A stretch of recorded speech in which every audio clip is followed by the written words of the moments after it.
The World as I See It, by Albert Einstein, heavily abridged. What an extraordinary situation is that of us mortals. Each of us is here for a brief sojourn, for what purpose he knows not, though he sometimes thinks he feels it. But from the point of view of daily life, without going deeper, we exist for our fellow men. In the first place, for those on whose smiles and welfare all our happiness depends, and next for all those unknown to us personally, with whose destinies we are bound up by the tie of sympathy. 100 times every day I am reminded myself that my inner and outer life depend on the labors of other men, living and dead, and that I must exert myself in order to give in the same measure as I have received and am still receiving. I am strongly drawn to the simple life, and am often oppressed by the feeling that I am engrossing an unnecessary amount of the labor of my fellow men. I regard class differences as contrary to justice, and, in the last resort, based on force. I also consider that plain living is good for everybody, physically and mentally.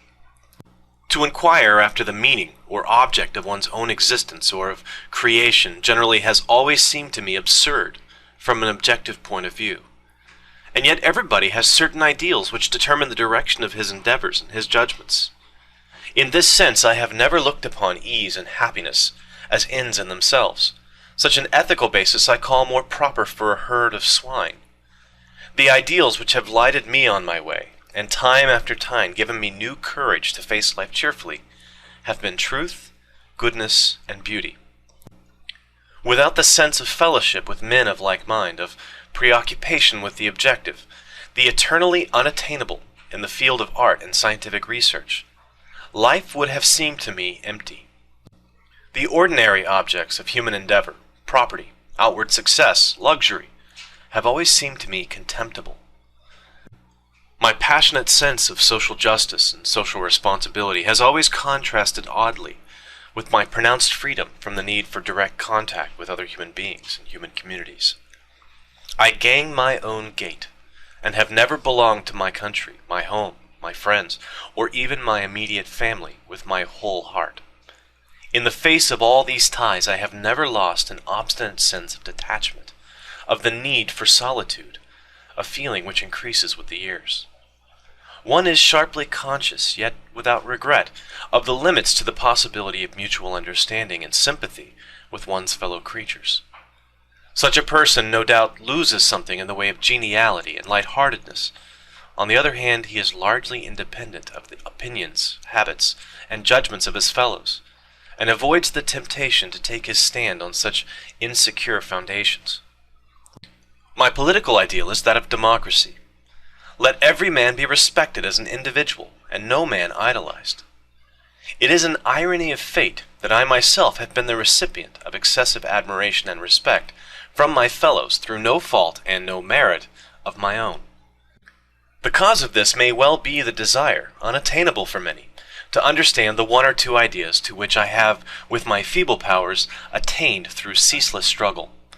I am quite aware that it is necessary for the success of any complex undertaking that one man should do the thinking and directing, and in general bear the responsibility. But the led must not be compelled. They must be able to choose their leader. An autocratic system of coercion, in my opinion, soon degenerates. For force always attracts men of low morality, and I believe it to be an invariable rule that tyrants of genius are succeeded by scoundrels. The fairest thing we can experience is the mysterious. It is the fundamental emotion which stands at the cradle of true art and true science. He who knows it not, and can no longer wonder, no longer feel amazement, is as good as dead, a snuffed-out candle. It was the experience of mystery, even if mixed with fear, that engendered religion. A knowledge of the existence of something we cannot penetrate, of the manifestations of the profoundest reason and the most radiant beauty, which are only accessible to our reason in their most elementary forms. It is this knowledge and this emotion that constitute the truly religious attitude. In this sense, and in this alone, I am a deeply religious man. I cannot conceive of a God who rewards and punishes his creatures, or has a will of the type of which we are conscious in ourselves. An individual who should survive his physical death, is also beyond my comprehension, nor do I wish it otherwise. Such notions are for the fears or absurd egoism of feeble souls. Enough for me the mystery of the eternity of life, and the inkling of the marvelous structure of reality, together with the single-hearted endeavor to comprehend a portion, be it never so tiny, of the reason that manifests itself in nature. Thanks for watching.